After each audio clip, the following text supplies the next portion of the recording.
Guys, the Luda Guna. Now, we know football's lovely when everything's going right. Football's lovely, but there are some things, whether it be the footballing universe, the footballing community, footballing fans, however you want to dress it up.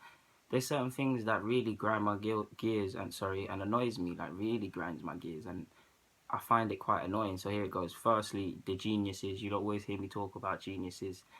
I mean, the know-it-alls about football. Like I keep saying to you guys, Jose, Wenger, Ferguson, Pep, however many years of coaching and football management and things between them, they've all made massive clangers. They've all got it wrong. What is stopping the random builder slash football fan, office admin slash football fan, uni student slash football fan, whatever, being a genius? If they're allowed to get it wrong, you can get it wrong. You do not know everything about everything. You don't know every player. It's impossible for one person to know every player. Even clubs with massive scouting networks, part-time scouts, full-time scouts, affiliated clubs, communities, schemes, and stuff like that, they don't know every player. So why have you got to be a genius and know everything? Just hold your hands up. Bias is another one. I mean, we've all got a degree of bias. We all are biased in any walks of life, and more so football because we know it's very tribal in regards to football. I'm biased. I'm always going to say Thierry Henry is the best footballer to ever play Premier League. But if someone says Cristiano Ronaldo is, he has a case, and it's all right. Like I don't get what is the big deal with it. There's some people out there that they will not rate a player until he plays for their club, or they just because he plays for their club they get higher ratings and things of that nature. It's ridiculous. It really annoys me. That's never going to stop. So let's just stop talking about that. Another thing that annoys me is that with everybody thinking they know football and things like that, everybody's looking out for the next wonder kid. People see 30-second clips of a 13, 14 year old online and start saying he's messed, he's world class potential, this, that, and the other. Best example, that Dembele. I know they've got one in the first team, but one that was in the youth sides. I think he can't be older than 14, 13, 14. He played for England's youth side in Scotland, and there was all the big clubs were circling. Couple clips went viral, and people saying he's messed, he's a wonder kid, he's this and that. How do you know? You have not watched him extensively. You cannot know about him. If it was up to me, until the ages of 16, you wouldn't have any access to these young players or know about these young players, because I believe that one, it's bad for them because it's a lot of pressure and attention, and some are quite shy and inside themselves, and that's probably the hardest thing to deal with when you make it as a footballer. All the attention for you might like it, but in all walks of life. I mean, you go to a shop, people are going to see you, etc. etc. Uh, and why I think it should be at 16 is because you basically sign your first year scholars, things like that, 2 year scholarship, the first real steps to being a professional footballer. You have to live with the fame.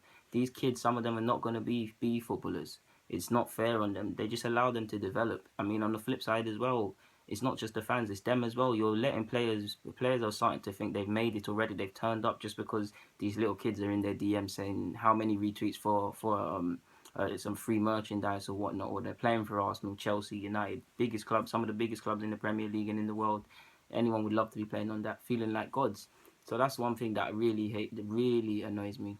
Another thing is, again, it kind of goes back into the geniuses, but like Malcolm X, I believe, said, correct me if I'm wrong, if you stand for nothing, you'll fall for anything. And it's true in football. It's true. If you stand for nothing, whether it's the type of players you like, the sort of football you like to see, whether you've got coaching qualifications, any principles, whether you like, let's just say, I like Ferguson and Pep and Wenger. So you hear me reference them a lot, and they've clearly gone into the way I look at football and shaped my footballing philosophy and the way I look at things.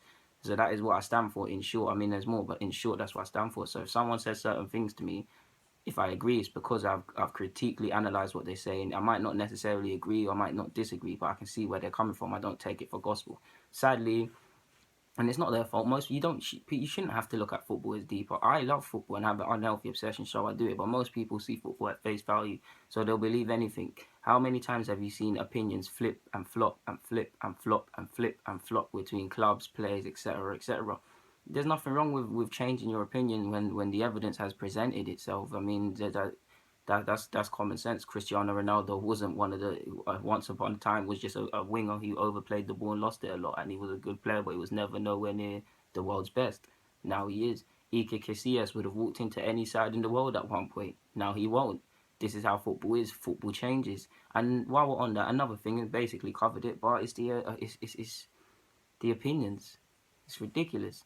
And another thing, let's not get into that because I basically covered it. Money, whether it's certain club fans bragging about how much money they've made. We only, of course, we only brag about money and things because it's in the game. None of us are going to ever see it. We care about trophies. Certain clubs, they're not winning trophies nowadays, so they're just talking about winning. Certain fans just talking about winning XYZ money, printing all this money, making all these profits. That's all irrelevant. That's all dead. Is it going in your pocket? No. Stop talking about that. And while we're on the subject of money, money does not equal a good player. Of course, when you're talking about the marquee players and in the market today, it's going to be inflated.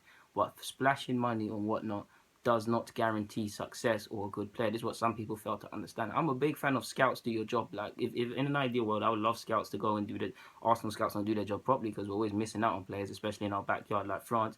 Go and do your job properly. If you can go and find someone with the raw materials that can actually play football for under 10 million, good on you. But if you can't, you need to go and pay the money. We know, like I said, we know it's inflated, but money does not equal a good player.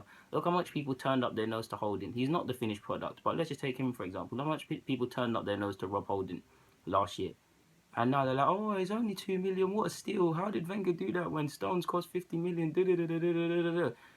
You see what I'm saying? We know football's fickle. We know people in life are fickle. The same rope that you climb up on, the same rope people will hang you with. I've been saying this. But yeah, there's just some things that really annoy me, guys, in short.